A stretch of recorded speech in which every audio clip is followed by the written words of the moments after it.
제목은요, 지난주에 이어서 헌금의 원칙 두 번째 날이에요. 자, 우리들이 헌금을 하는 데 있어서, 아니, 그 헌금에 무슨 원칙이 있어? 지난주에 말씀드렸죠. 자선단체에 기부하는 거 아니에요. 우리들은 하나님께 드리는 겁니다. 자선단체에 기부하는 것은, 뭐 그냥 이렇게 할 수 있습니다. 하지만 하나님께 드릴 때에는 하나님의 뜻하심을 따라서, 원칙에 따라서 드릴 수 있어야 되겠다라고 하는 것이죠. 그래서 우리가 헌금의 원칙이라고 하는 제목으로 고린도후서 9장 말씀을 지금 집중적으로 보고 있는 것입니다. 이 뒤에도 12절에서도 그런 내용이 나오기도 합니다. 사실 헌금은요, 돈은 분명히 돈이에요. 해서 자선단체도 기부금이 있어야 그 단체가 잘 운영이 되고요. 이번에도 포항 FEBC, 포항 극동방송 갔을 때에도 그 지사장이 그런 얘기를 하더라고요. 우리 방송국은 사실 극동방송은 광고를 안 하잖아요. 그쵸? 다른 라디오 방송들은 CBS도 그 상업 광고를 하거든요. 그래서 그 광고료를 받아가지고 이제 방송국을 운영을 하는데, 극동방송은 광고를 하지 않기 때문에 광고료를 받을 데가 없죠. 그러니까 어떻게 하는 수는 이제 기부금 가지고서 운영을 하는 거예요. 극동방송은, 포항 극동방송은. 해서 그 지사장이 그 얘기를 하더라고요. 목사님, 개척교회도 어렵겠지만은요, 저희들도 비슷해요, 상황이. 이러면서 우리도 기부금 얻어가지고서 한다고 그런 얘기를 하더라고요. 그래서 제가 참 맞아요. 이제 지사장님도 그러면 도네이션 캠페인 많이 다니시겠네요. 제가 이랬어요. 아무튼 기부금도 그렇고 교회의 헌금도 그렇고 돈은 돈이에요. 그래서 그 돈이 넉넉하면 생활하기도 그만큼 윤택해지는 건 사실이에요. 하지만 우리들이 그 이전에 하나님께 드린다라고 하는 이 사실을 가지고 하나님께 드리게 될 때에 그 헌금이 더욱더 하나님께 영광이 된다라고 하는 것입니다. 아마 여기 연세 높으신 분들은 그런 말씀들을 아마 분명히 한두 번 이상씩은 다 들으셨을 거예요. 어떤 분들은 헌금하기 위해서 이렇게 다림질도 해가지고 가지고 오시잖아요. 다림질도 해가지고. 해서 미리 집에서 봉투에 딱 넣어놓고 그 봉투에 손 얹고 기도하고 그리고서 주일날 내는 이렇게 하는 헌금이 또 있었죠. 또 그렇게 가르치기도 했었고요. 이러한 연보가 참된 연보이다라고 하는 것이죠. 그냥 예배당 앞에 헌금함 그 봉투 앞에 와가지고 그냥 지갑에서 툭 꺼내가지고 이렇게 하는, 물론 이런 것들도 하나님께서 요즘에 생활에 있어서는 그런 가지고 뭐라고 할 건 아니지만, 우리가 선배들로부터 본받아 마땅한 것들은 또 본받을 필요도 있지 않겠느냐라고 하는 측면에서 한번 생각을 해봐요. 과연 요즘 우리가 하나님을 향해서 드리는 헌금이 얼마나 원칙에 따라서 드리고 있느냐라고 하는 것이죠. 아무튼 헌금의 원칙 우리가 한번 이제 오늘은 두 번째 시간으로 생각을 해볼 터인데요. 커다란 주제는 이거예요. 콩과 팥의 원리예요. 이게 무슨 얘기겠어요? 이거죠. 같이 한번 읽어볼까요? 시작. 읽어보세요. 시작. 콩 심은 데 콩 나고요. 팥 심은 데 팥 나는 거예요. 이거는 원칙이에요. 그런데 이 세상은 어떤 세상이냐면요. 이런 세상이에요. 반칙과 특혜의 불공평한 세상이란 말씀이에요. 하나님께서 원하시는 세상은 이런 세상이 아니죠. 말씀드렸다시피 또 예전에는 급행료라고 하는 게 있었어요. 동사무소 같은 데 가가지고 일 처리하려고 하는데 보면은 내가 먼저 하는데도 불구하고 나보다 늦게 온 사람을 먼저 막 일을 처리해 주는 거, 그런 거 여러분들 경험해 보셨을 거예요. 그러면 이제 창구 직원한테 막 항의를 하죠. 여보시오! 말이야, 내가 먼저 하는데 왜 저 사람 먼저 하는 거야? 이렇게 얘기를 하면은 창구 직원이 아주 당당하게 그 얘기를 하죠. 바구니를 보여주면서 급행료! 이런단 말이에요. 그러면은 급행료를 내주어야 그래야 내 일을 처리를 해주지, 내 급행료 안 내면은 나중에 온 사람이 나보다 먼저 집에 간단 말이에요. 급행료. 이거를 동사무소 직원이 당당하게 요구하던 그런 때도 있었단 말씀이에요. 이게 뭐예요? 부정과 부패가 판치는 세상이란 말씀이죠. 돈 있는 사람은 편안하고 돈 없는 사람들은 더 힘들어지는 세상. 이거는 공정한 세상이 아니에요. 이건 불평등한 세상이란 말씀이죠. 하나님께서는 우리들한테 이러한 불평등한 세상을 원하시는 하나님이 결코 아니란 말씀이죠. 그리고 도리어 콩 심은 데 콩 나고 팥 심은 데 팥 나는 이러한 세상을 하나님께서는 우리들에게 원칙으로 기준으로 삼아서 말씀하신 분이 하나님이시다라고 하는 사실입니다. 자, 6절 한번 읽어보도록 할까요? 오늘 본문 9장 6절 함께 합독합니다. 시작. 이것이 곧 적게 심는 자는 적게 거두고 많이 심는 자는 많이 거둔다 하는 말이로다. 아멘. 이게 뭐예요? 콩 심을 때 콩 나는 거죠. 팥 심을 때 팥 나는 거고요. 사실 이런 사람들은 이런 얘기를 하잖아요. 오늘은 어제의 결과다라고 하는 말을 해요. 오늘 나의 사정과 형편은 내가 어저께 어떻게 살았는지에 따라서 달라진다는 것이죠. 그렇지 않습니까? 어저께 내가 산에 가가지고 잘못 미끄러져가지고 넘어졌어요. 그래가지고 다리를 다쳤어요. 이러면은 오늘 내 다리가 아픈 거죠. 왜 그래요? 어저께 산에 갔다 온 결과이기 때문에 그런 것입니다. 이런 것처럼 오늘 현재 나의 삶의 환경은 어저께, 그저께, 그저께 내가 어떻게 살았는지에 따라서 오늘 내 형편이 결정되는 거란 말씀이죠. 왜요? 하나님의 이것이 원리고 원칙이기 때문에 그렇습니다. 적게 심은 자는 적게 거두고요. 많이 심은 자는 많이 거두게 마련이에요. 그러면 우리들은 이것도 예상해 볼 수가 있죠. 아, 내일은 내가 어느 만큼 살 수 있겠구나. 오늘 내가 이렇게 살고 있는데 내일은 어떤 모습으로 살 수 있겠구나. 이런 거 우리가 대충은 짐작할 수 있죠. 정확하게 맞추지는 못하지만 대충은 짐작할 수 있죠. 그 대표적인 게 뭐예요? 적금이죠. 우리들이 평안한 노후를 위해서 노령연금 들고요. 국민연금 들고요. 또 그것도 안 돼가지고 보험도 들고요. 그것도 모자라가지고 또 은행에다 적금도 들어요. 네. 그렇게 하면서 이러한 것들이 나의 내일을 조금 더 풍족하게, 평안하게, 안락하게 해줄 것이다라고 하는 예상을 하죠. 기대를 하죠. 네. 이것이 적게 심고 많이 거두는 사람들의 원리예요. 우리들도 그거 알고 있어요. 생활 속에서 그거 알고 있어요. 이게 하나님의 원리고 원칙이에요. 이게 6절 말씀이죠. 해서 6절을 해놓고 줄 읽고 그 다음에 제가 써놓은 거 한번 읽어보도록 할까요? 시작. 네 마음이 있는 곳에 네 보물이 있다 라고 하는 거죠. 예.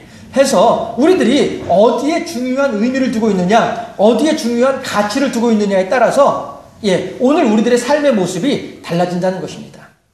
오늘 내가 얼마만큼 하고 있느냐에 따라서 오늘 나의 내일도 짐작할 수 있는 것이 이게 공평한 인생이에요.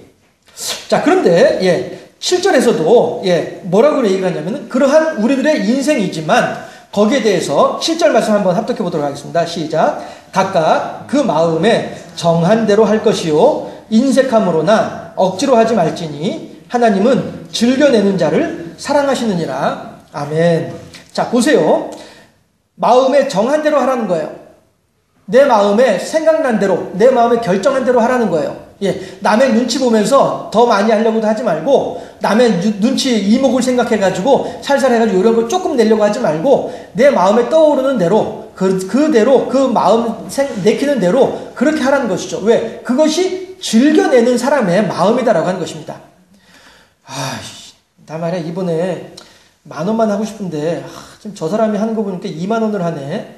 나중에 저 사람이 나 10,000원만 한 거 알면은 막 난 놀리고 그럴 거 아니야? 참네.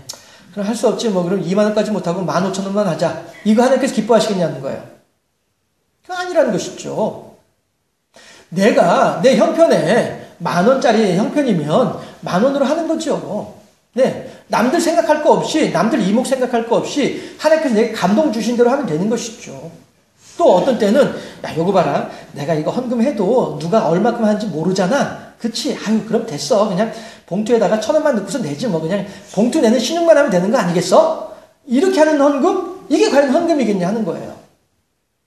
여기서 하는 얘기가 지금 그 얘기예요. 인색함으로나 억지로 하지 말아라 말이죠. 인색함으로나 억지로 하지 말고 네 마음에 떠올랐던 네가 마음에 정한 그대로 하는 것. 그리고 할 때에도 그냥 하는 것이 아니라 즐거운 마음으로 하라. 이거죠. 어느 목사님이 집사님이 와가지고 상담을 하더래요.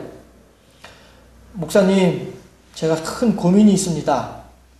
뭐가 그렇게 고민이세요? 제가요 이번에 월급이 올랐는데요 11조를 하려니까, 오른 월급대로 11조를 하려니까 너무 아까운 마음이 들어서 어떻게 하면 좋을지 모르겠습니다. 이렇게 얘기를 해요. 그랬더니 목사님이 뭐라고 하냐면은, 그러면 집사님 예전에만큼 11조 할 수 있도록 집사님이 환경을 바꿔달라고 그렇게 기도할까요? 그랬더니 아니요, 그건 아닌데 목사님. 그러면서 알았습니다 하면서, 무슨 말씀인지 알았습니다 하면서 이렇게 11조를 기쁜 마음으로 하겠습니다 라고 하면서 가더라는 거죠. 이게 무슨 얘기입니까? 내 11조 양이 11조의 액수가 늘어났다라고 하는 것은 그만큼 내 소득이 많아졌다라는 뜻이 되잖아요. 그렇죠? 그런데도 불구하고 그거를 아까워한다고 한다면 우리들이 하나님 보시기에 조금 뭔가 좀 다른 이율배반적인 그런 부분이 아니겠냐라고 하는 것입니다. 내 소득이 내 소득이 많아지게 된 것이 내 능력으로 많아진 것이 결코 아니지 않느냐 하는 것입니다. 하나님께서 내게 그만큼의 은혜를 주셨으니까 내 소득이 많아지는 것이죠.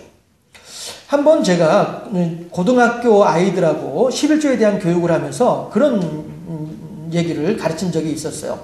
너희들은 너희 부모님이 그때는 이제 어머니는 주로 집에 있고 아버지만 이제 바깥에서 생활하는 그런 시대였으니까 너희 아버지의 회사를 위해서도 기도해라. 제가 그런 얘기를 했었어요. 왜냐하면 너희 아버지의 직장이 튼튼해야 너희 아버지가 직장에서 그만두지 않고 꼬박꼬박 월급을 받아올 수 있을 테니까 그래야 너 또한 너희 아버지로부터 용돈을 받아서 너도 편안하게 생활할 수 있을 테니까 그러니까 너는 너희 아버지의 직장을 위해서도 반드시 기도를 할 수 있어야 돼. 이렇게 제가 가르친 적이 있었습니다. 그게 뭐예요? 11조의 소득의 근원이 어디에 있는지를 알아야 된다는 것이죠. 또한 그 직장은 누가 돌보고 있어요? 하나님께서 지켜주고 있거든요. 해서 우리들이 하나님을 향해서 드릴 때에는 정한 대로 인색함으로나 억지로 하지 말 것이며 기쁨으로 정한 대로 할 수 있어야 되겠다라고 하는 것입니다. 그런데요, 화살표 다음에 뭐가 있냐면요. 자, 한번 화면을 봐주세요. 시작. 다시 한번 시작.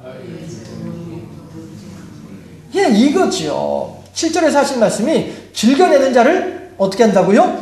하나님께서 즐겨내는 자를 사랑하신다는 말씀이에요. 하나님께서 즐겨내는 자를 사랑하시기 때문에 사랑하는 자에게는 잠을 주신 분이 하나님이란 말씀이죠. 사랑하는 자에게는 평안을 주는 분이 하나님이란 말씀이에요. 사랑하는 자에게는 안락한 환경을 더해주신 분이 하나님이란 말씀이에요.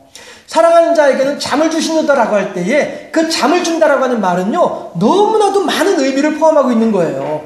사람이 왜 잠을 못 잡니까? 불편할 때 잠을 못 자는 거거든요. 걱정이 많을 때 잠을 못 자고요. 몸이 아프면 잠을 못 자요. 그렇잖아요. 또 주변에 환경이 시끄러우면 또 잠을 못 자요. 제가 전에 살던 그 마을, 집이 어떤 집이었냐면은 바로 앞에가 외국인 노동자들이 살고 있는 집이었었어요. 이 사람들 밤에 12시에 잔업 마치고 집에 와가지고 그때부터 새벽 4시까지 노는 거야. 아이고야, 보통이 아니야. 노는 때는 또 그냥 놀나요? 막 시끌시끌하게 막 놀고 막 지들끼리 막 무슨 말인지 알아듣지도 못하는 말을 막 웃고 떠들면서 이러고 노는 거예요. 우리는 새벽 4시에 새벽 기도 해야 되는데. 환경이 그러면 잠 못 자는 거예요. 사랑하는 자에게 잠을 주신도다. 사랑하는 자에게 잠을 주신다라고 하는 그 말씀에는요, 너무나도 포괄적인 의미를 가지고 있는 거예요. 하나님의 세미한 사랑의 증거가 잠을 주신다라고 하는 말의 의미란 말이죠. 아니야말로 내가 가난해가지고 잠자리가 불편해요. 내가 가난해가지고 집에서 잠을 못 자고 텐트에서 살아요. 그럼 텐트에서 막 지금도 바람 불지면서도 막 하면은 그 잠잘 수 있겠어요? 못 잔다는 말씀이에요. 사랑하는 자에게 잠을 주시는도다. 내가 편안하게 잠을 잘 수 있도록 돈도 주시고 내 마음의 평안함도 주시고 내 육신의 건강도 주시고 내 환경의 안정감도 주시고 모든 것들을 다 주신 분이 성령의 충만함도 주시고 모든 것들을 풍족하게 주신다라고 하는 말의 의미가 사랑하는 자에게 잠을 주신다라고 하는 말의 의미란 말이죠. 그런데 오늘 9장 7절에서 하나님께서는 즐겨내는 자를 어떻게 하신다고요? 즐겨내는 자를 어떻게 하신다고요? 왜 이렇게 말씀들이 어려우세요? 하나님께서 사랑하시는 증거 못 느끼겠어요? 이 말씀이 의미가 이렇게 마음에 와닿지 않으시나요? 더군다나 제가 설명을 해드리니까 더욱더 그럼 나는 사랑받지 못하나 보다 이렇게 생각하고 계시나요? 하나님은 즐겨내는 자를 어떻게 하신다고요? 사랑하신다는 말씀이에요. 옆에 있는 분들에게 하나님께서 당신을 사랑하신답니다. 시작. 반대편에게 믿으시나요? 시작. 반대편에게 반대편에 있는 사람들한테 믿으시나요? 시작. 자, 저기 믿으시나요? 라고 하는데 예, 믿습니다 라고 대답한 분 혹시 계신가요? 아무도 안 계세요? 하품하잖아, 저봐. 사랑받은 증거. 하나님께서는요, 우리들에게 복을 주길 원하시는 분이 하나님이세요. 해서 우리들한테 사랑을 주겠다라고 약속하신 분이 하나님이시다는 말씀이죠. 그런데 우리들 스스로의 불신 때문에, 우리들 스스로의 믿지 못함 때문에, 우리들 스스로의 욕심 때문에 마음의 문을 딱 닫아 걸고서 하나님의 사랑이 내 안에 들어오지 못하도록 만들어버리고 있으니까, 그런 우리가 하나님의 은혜를 받지 못하는 거예요. 그런 예배 시간이 지루한 시간이고, 그런 예배 시간이 귀찮은 시간이 돼버리고 마는 거고요. 헌금이 아깝고, 본전 생각나고, 이거 가지고 다른 데 쓰면 더 좋을 텐데, 이런 생각 나고 말이죠. 하나님은 즐겨내는 자를 사랑하신단 말씀이에요. 사랑하는 자를 하나님께서는 잠을 더해 주신다는 것이죠. 그렇게 함으로써 우리들의 즐거움이 더욱더 커진다는 말씀이죠. 여기서 말하는 너라고 하는 것은 결국엔 뭐겠습니까? 하나님께서 바라보시는 너란 말이에요. 그럼 누구예요? 우리들이죠. 우리들의 즐거움이 더욱더 커진다는 말씀이에요. 이게 제가 여러분들한테 누누이 강조하는 선순환의 역사예요. 하나님께서 우리들에게 복을 더해주시고 우리가 그에 대해서 함께 감사하면 하나님께서 받은 감사로 말미암아서 또 복을 더해주시고 우리들은 그 받은 또 복에 대해서 또 감사를 더해드리고 그럼 하나님께서 또 복을 주시고 우리들은 또 감사를 하고 이 선순환의 역사가 우리들의 속에 있어질 때에 우리들은 더욱더 평안해지고 우리들은 더욱더 행복해진다는 거예요. 환경과 여건이 바뀌어가지고 행복한 것이 결코 아니라니까요. 내 안에 성령이 얼마나 충만하느냐, 내 안에 얼마나 하나님을 향한 사랑이 가득하느냐에 따라서 우리들의 행복의 분량이 달라진다는 거예요. 그래서 자꾸 여러분들한테 강조하는 게 아는 만큼 누린다라고 하는 얘기를 그래서 하는 거죠. 따라합시다. 아는 만큼 누립니다. 받은 만큼 행복합니다. 드린 만큼 더 받습니다. 할렐루야. 해서 하나님과 우리들과의 즐거움이 더욱더 커지는 원리가 7절 말씀에 있다는 얘기죠. 자, 또한 맞추어서 8절 합독해 보도록 할까요? 시작. 하나님이 능히 모든 은혜를 너희에게 넘치게 하시나니 이는 너희로 모든 일에 항상 모든 것이 넉넉하여 모든 착한 일을 넘치게 하게 하려 하심이라. 아멘. 이게 무슨 얘기냐면요. 자, 하나님이 능히 모든 은혜를 너희로 넘치게 하시나니 이는 너희로 모든 일에 항상 모든 것이 넉넉하여 모든 착한 일을 넘치게 하게 하려 하심이라. 이게 말이 헷갈리죠. 똑같은 말이 계속 반복으로 왔다 갔다 하는 것 같으니까. 그렇죠? 그런데 이게 한마디로 말하면 선순환이란 말이에요. 한마디로 말씀드리면 선순환이란 말씀이죠. 그리고 이 선순환에 대해서 하나님께서 걱정하지 마. 내가 보증해 줄게. 이거죠. 우리 예전에 요즘은 이제 보증보험이라고 하는 게 있어가지고 보증서 주세요라고 하는 말이 별로 하지 않지만은요. 예전에 반드시 보증인 세우라고 하잖아요. 그렇죠? 신원보증인 1명, 재정보증인 1명에 2명 보증인을 세워야만이 직장에도 취직도 할 수 있었어요. 그렇지 않았었어요? 그 보증 한번 잘못 써가지고 폐가 망신하는 사람들도 있고요. 하나님께서 우리들에게 보증이 되어 주신다는 거예요. 하나님께서 보증이 되는데 부도날 일이 있나요? 하나님께서 보증이 섰는데 그것이 깨질 일이 있나요? 전혀 그럴 일이 없다는 말씀이에요. 하나님께서 우리들의 선한 행위에 대해서 보증해 주겠다는 거예요. 네가 하는 모든 일들에 대해 내가 보증해 주고 또한 내가 거기에 더해 주겠다라고 8절에서 하나님께서 약속하신다는 것이죠. 자, 그러면 이번에는 9절 말씀 한번 읽어보도록 할까요? 9절 합독합니다. 시작. 기록된 바 그가 흩어 가난한 자들에게 주었으니 그의 의가 영원토록 있느니라 함과 같으니라. 이게 무슨 얘기냐면요. 이웃을 선대하는 것이 옳은 행위다라고 하는 거예요. 이웃을 선대한다는 말이 무슨 얘기예요? 이웃에게 착하게 대하는 것을 이야기하는 것이죠. 그러니까 이런 것이죠. 더 우리가 적극적으로 말을 하면은 오른 뺨을 때리거든 왼뺨도 내주라고 하는 예수님의 말씀. 이것이 이웃을 선대하는 우리 기독교인들의 자세란 말씀이죠. 오리를 같이 가달라고 부탁을 하게 되면은 심리도 가주라는 거죠. 겉옷을 달라고 얘기를 하면은 속옷조차도 주라는 거예요. 그렇게 해야만이 너희 의가 하나님과 함께 상달되어질 것이다 라고 하는 것입니다. 이방인들도 자식들에게 좋은 것을 줄 알지 않느냐. 너 또한 너 좋아하는 사람들한테만 하면은 이방인들과 다를 바가 무엇냐. 이방인들보다는 그래도 더 낫게 행동을 해야지. 이게 예수 믿는 사람의 기본 자세지. 예수님께서 하신 말씀이에요.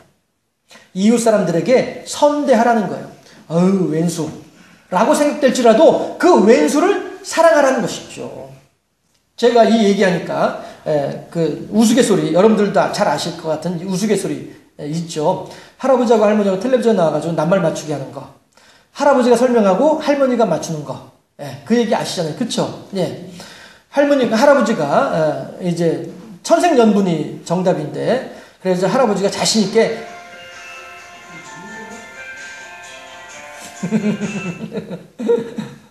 할아버지가 자신있게 당신하고 나 사이 이랬단 말이에요. 그쵸? 그랬더니 뭐라고요? 할머니가 왼수 이랬단 말이에요. 그랬더니 할아버지가 이제 답답해가지고 아니 4글자로 그랬더니 뭐라고 해요? 평생 왼수 이러더란 말이죠. 예.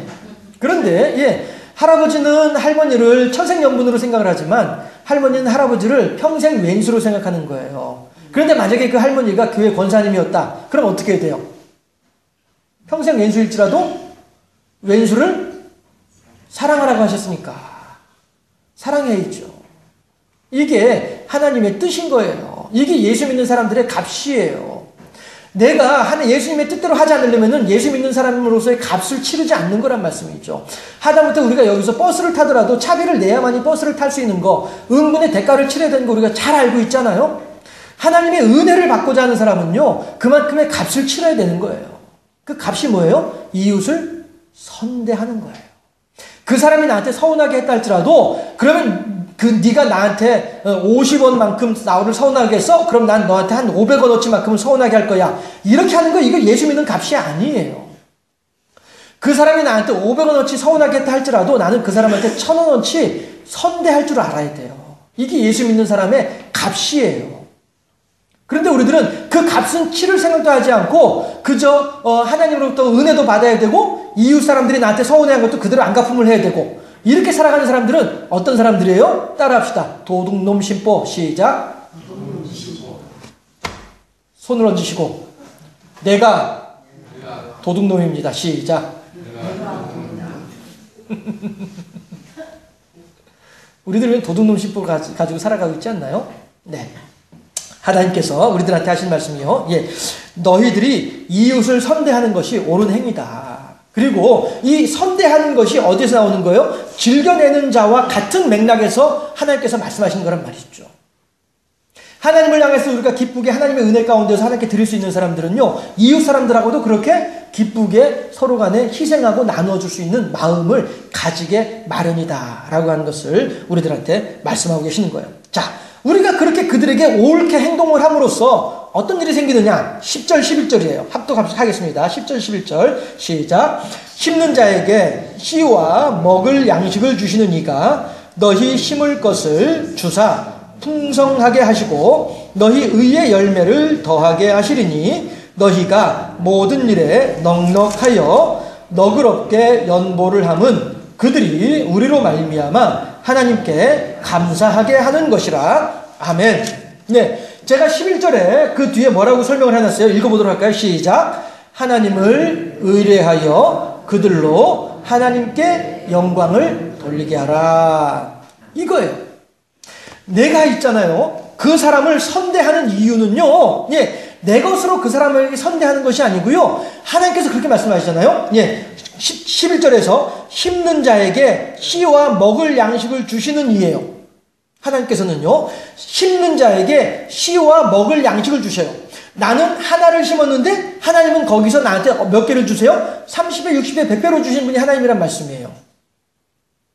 이것이 하나님의 법칙이에요. 하나님의 원칙이에요. 그렇죠? 자, 해서 하나님께서는요, 심는 자에게 씨와 먹을 양식을 주시는 하나님이세요. 마찬가지로 그 너희 힘을 것을 주사 풍성하게 하시고 너희 열매를 더하게 하실 것이다. 하나님께서 보증하신다는 거예요. 예, 내가 이웃에게 선대할 때에, 내가 이웃에게 나누어주게 될 때에 내 것이 나가는 것처럼 보이지만 하나님께서는 그것에 대해서 씨와 먹을 양식을 갑절로 나한테 되갚아 주시겠다라고 하나님께서 말씀하시는 것이죠. 그렇게 하면서 11절에서 자, 그렇게 함으로 말미암아 너희가 모든 일에 넉넉하여 너그럽게 연보를 함은 그들이 우리로 말미암아 하나님께 감사하게 하는 것이라. 너희들이 그 사람들을 이렇게 심어, 그 사람들을 이렇게 주면 내가 너한테도 갑절로 넉넉하게 줄 것이며 씨와 먹을 것으로 넉넉하게 너에게 돌려줄 것이며 또한 네가 심은 그 사람들은 마찬가지로 너의 심는 행위로 말미암아서 그 사람들이 감화 감동을 받아서 그들은 나한테 하나님한테 영광을 돌리게 될 것이야. 자, 보세요. 나는 그 사람에게 하나를 심었는데 하나님께서는 나에게 2개, 그 사람을 또 하나, 3개를 누가 받으세요? 하나님이 받으시는 거예요. 이게 하나님의 영광의 원리예요. 나는 그 사람에게 하나만 심었지만은 하나님께서 나에게 2개를 주셨기 때문에 내가 2개로서 하나님께 영광을 돌리게 되고요. 그 사람은 내가 준 하나로 말미암아서 그 사람 또한 하나만큼 하나님께 영광을 돌리게 된단 말이에요. 이래서 하나님께서 3곱의 영광을 받으신 분이 하나님이란 말씀이죠. 지난주에 그랬죠. 헌금이라고 하는 것은 윈윈이에요. 서로가 복되어지고 서로가 즐거워지는 게 헌금이에요. 여기서도 마찬가지로 그 원리가 그대로 적용되는 거란 말씀이죠. 내가 이웃 사람을 향하여서 하나를 심었는데 하나님께서 나한테 내가 심은 것과 거기에 대한 먹을 양식까지 갑절로 나한테 주셨어요. 그리고 그 내가 하나를 심었던 그 사람은 나로 말미암아서 감동을 받아서 나한테 고마운 것이 아니라 하나님께 영광을 돌려드리게 되니까 하나님께서는 그의 영광까지 3개를 받으신단 말이죠. 이 원리를 우리가 꼭 기억을 하도록 합시다. 남들에게 선대하는 것이 나한테 손해입니까? 남들에게 선대하는 것이 하나님께 손해입니까? 아니에요. 나도 기쁘고 그 사람도 기쁘고 하나님도 기쁘고 모두가 기뻐하는 원리, 모두가 기뻐지게 되는 원리, 모두가 행복해지게 되는 원리, 이게 헌금의 원리란 말씀이죠. 이 좋은 일에 우리가 열심을 내야 되겠습니까? 열심을 내지 말아야 되겠습니까? 어떻게 해야 되겠습니까? 자, 12절 말씀 함께 또 합독합니다. 9장 12절 말씀. 이 봉사의 직무가 성도들의 부족한 것을 보충할 뿐 아니라 사람들이 하나님께 드리는 많은 감사로 말미암아 넘쳤느니라. 아멘. 제가 설명해 놓은 말 한번 읽어보도록 할까요? 시작. 고린도 교인들은 그 일을 참 잘하였다. 결론은 그거예요. 네. 해서 헌금이 넉넉함으로 말미암아 교회가, 마게도냐 교회가, 또한 고린도 교회가, 그리고 예루살렘 교회가 넉넉하여짐으로 인하여서 서로가 기뻐하였더라 라고 하는 것이고요. 예, 고린도 교인들을 향하여서 마게도냐에서 고린도 교인들을 향해서 편지를 쓰면서 너희들이 참 그 일을 참 잘해 주었구나 라고 칭찬하고 있는 것이죠. 해서 봉사의 직무가 성도들의 부족한 것을 보충했어요. 예, 아까도 말씀드렸죠. 기부금을 받는 자선단체이든 헌금을 받는 교회이든 예, 그 돈이 넉넉하면 서로가 풍성하고 서로가 윤택한 건 사실이에요. 예, 해서 예, 12절에서 그 얘기를 하고 있는 거예요. 성도들의 부족한 것을 보충했다라고 하는 것이죠. 그 성도들이 부족하고 예루살렘 교인들이 지금 막 가뭄이 들어가지고 막 굶어서 막 고생을 하는 중에 마게도냐인들이 또 고린도인들이 교인들이 보낸 헌금으로 인하여서 그나마 한숨 돌렸단 말이죠. 그러니까 예루살렘 교인들이 아이고 우리들의 부족한 것이 보충되었구나 이렇게 된다는 말씀이죠. 예, 해서 돈의 가치, 돈의 효용이 여기서 아주 귀하게 쓰임받고 있는 거예요. 예, 보충할 뿐 아니라 사람들이 하나님께 드리는 많은 감사로 말미암아 넘쳤느니라. 예, 예루살렘 교인들이 고린도 교인들하고 마게도냐 교인들의 그 헌금을 받고 난 뒤에 예루살렘 교인들이 얼마나 고린도 교회와 마게도냐 교회를 위해서 중보 기도를 하고 감사가 넘치고 기쁨이 넘쳤겠느냐라고 하는 것이죠. 고린도 교인들은 그 일을 참 잘하였다라고 바울이 칭찬을 하고 있는 것이에요. 마찬가지로 우리들에게도 하나님께서 아이고 경주생명샘 교인들은 참 잘하였도다. 칭찬 듣기에 부족함이 없는 우리 모두가 되어줄 수 있기를 주님의 이름으로 축원합니다. 다들 오늘 본문의 말씀들을 기억하시겠죠? 예, 한 구절, 한 부분만큼이라도 기억을 하시고 그것을 꼭 마음에 새기실 수 있기를 바랍니다. 자, 우리가 예, 그것을 가지고 그 구절, 그 말씀을 가지고 하나님을 향해서 결단하면서 기도하도록 하겠습니다.